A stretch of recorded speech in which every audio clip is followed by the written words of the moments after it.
Donc dans cette vidéo, on va voir la structure de base des fichiers de la Web API. Donc on verra tous les dossiers qu'il y aura dans le backend. Donc déjà là, je vais commencer par supprimer ce fichier-là. Voilà. Donc la première chose que l'on peut faire déjà, c'est de faire un git init.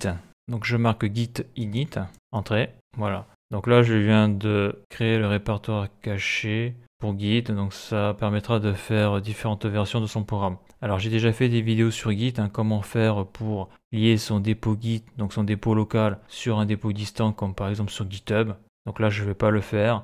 Deuxièmement, par rapport à la manière dont je fais mes vidéos, à part le premier commit, je ne ferai pas de commit en principe pendant les prochaines vidéos. Donc ça c'est une chose. Donc quand on a fait un git init, la première chose qu'il faut faire pour ne pas l'oublier c'est le git ignore. Très important. Voilà. Et dans ce git ignore, on va mettre le dossier notre module à ignorer et on va mettre, on le verra après, le fichier .env, le fichier .environnement. Donc env, je fais CTRL S. Donc au moins si on fait un git push sur GitHub ou autre, le dossier notre module et le fichier donc des valeurs d'environnement ne seront pas exportés sur GitHub. Donc ça c'est surtout important si le dépôt Git est public pour les valeurs d'environnement, mais ça on le verra plus tard. Donc là j'ai fait mon git ignore, après il me reste à faire tant que j'y suis le readme, même si là je vais rien y mettre pour le moment. Mais bon, c'est important de le faire, readme.md. Donc dans le readme, on mettra les informations nécessaires pour par exemple installer le backend sur un PC. Comme on a pu le voir dans la vidéo JavaScript 124, l'importance du readme pour installer un front-end et un backend. Donc ça c'est fait, donc après on va créer le fichier JSON, très important, donc on va faire npm init. Donc là moi je vais cliquer sur entrée, parce que tout ça ça peut se modifier après. Donc là je viens de créer un fichier très important, c'est le package.json. Donc lorsque je vais installer les dépendances que je vais avoir besoin pour faire tourner le backend, en tout cas pour faire tourner la Web API, ça va s'installer ici. Donc une fois que le fichier package.json a été créé, donc au niveau des petits fichiers, je vais créer le fichier des variables d'environnement. Donc c'est celui-là. Donc celui-là il ira jamais sur GitHub parce que dans ce dossier-là, je mettrai les identifiants pour me connecter sur ma base de données. Et je mettrai aussi les clés de chiffrement, comme par exemple la clé pour chiffrer l'adresse email, ce genre de choses, dans la base de données. Donc ça, on le verra après, dans d'autres vidéos. Donc je peux faire aussi un fichier .env exemple. Donc c'est très important parce que celui-là, par contre, il va aller sur GitHub. Donc je mettrai donc la structure, en tout cas les identifiants qui sont demandés. Par contre, au lieu de mettre de vrais identifiants, je mettrai par exemple des X. Alors que celui-là, il y aura les vrais identifiants, mais ça on le verra ultérieurement. Donc voilà, donc ça c'est la base. Donc maintenant, on va pouvoir commencer à mettre le nom des fichiers et les noms des dossiers que j'aurai besoin pour faire la Web API. Donc le premier fichier à mettre, et ça sera le premier fichier à coder, ça sera le fichier server.js.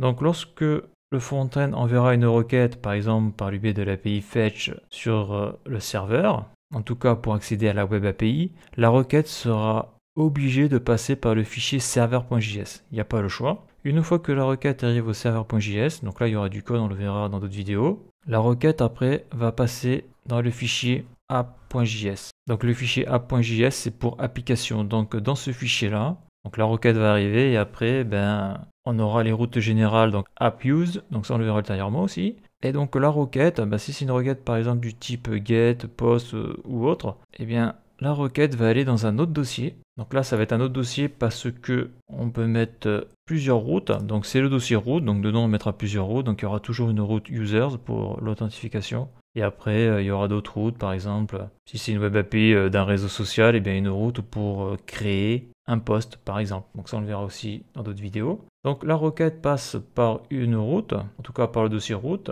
et dedans il y aura des fichiers route. Donc c'est pas fini, parce qu'on va vite voir qu'une requête qui arrive sur un serveur passe par plein de fichiers. Donc une fois que la requête est dispatchée par la route, j'ai envie de dire, orientée par la route, en tout cas aiguillée par la route, on va passer dans le dossier middleware. Dedans il y aura plusieurs fichiers middleware, c'est pour ça qu'on crée un dossier. Donc le middleware c'est quoi? Donc déjà on voit dans middle il y a milieu.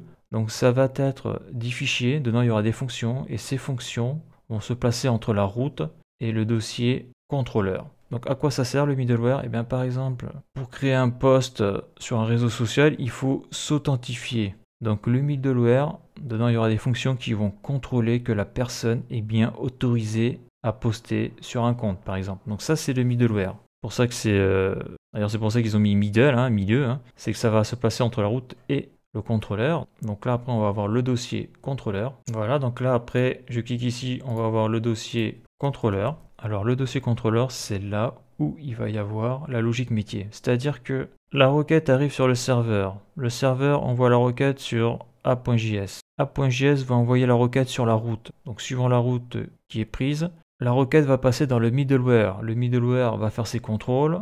Une fois que c'est bon, la requête va passer sur le contrôleur. Et là, le contrôleur, c'est là où donc la logique métier va s'exécuter. C'est par exemple, ça va être d'écrire, donc le create, de lire, le read, l'update, donc la mise à jour ou le delete sur une base de données. Donc tout va se passer dans le contrôleur. Donc c'est ce qu'on appelle les 4 opérations que je viens de citer, c'est le CRUD, C-R-U-D. Donc une fois que la requête passe dans le contrôleur, donc le contrôleur va exécuter des fonctions pour interagir avec une base de données. Donc là je vais cliquer à l'extérieur, je vais créer un autre dossier qui va être DB pour database. Et donc c'est à l'intérieur de ce dossier que je mettrai ma base de données. Donc ici ça sera une base de données MongoDB. Voilà. Donc je vais aussi rajouter, parce que comme je vais faire un petit réseau social, je vais aussi rajouter un dossier image.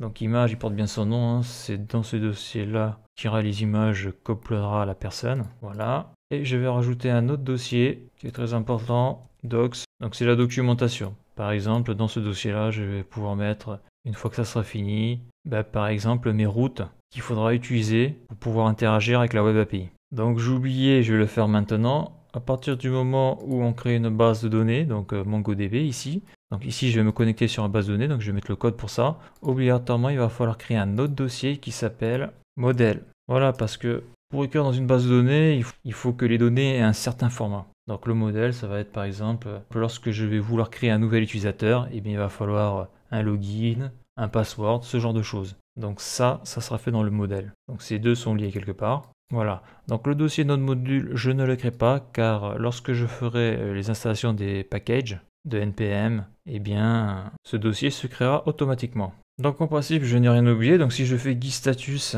donc on voit que tous ces fichiers ne sont pas suivis.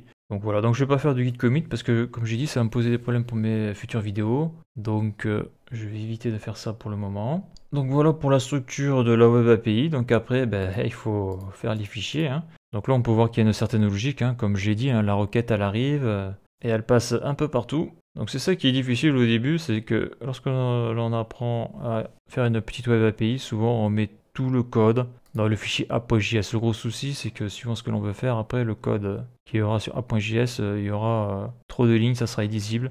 Donc le mieux, c'est dès le début, bien structurer la Web API et après se forcer à mettre les routes dans le dossier route, les fonctions du middleware dans le middleware, les fonctions du contrôleur dans le contrôleur, bon, etc. quoi. Comme ça, c'est bien rangé, on voit clairement les choses. Voilà. Donc là, on a la base de la Web API et donc la suite dans la prochaine vidéo.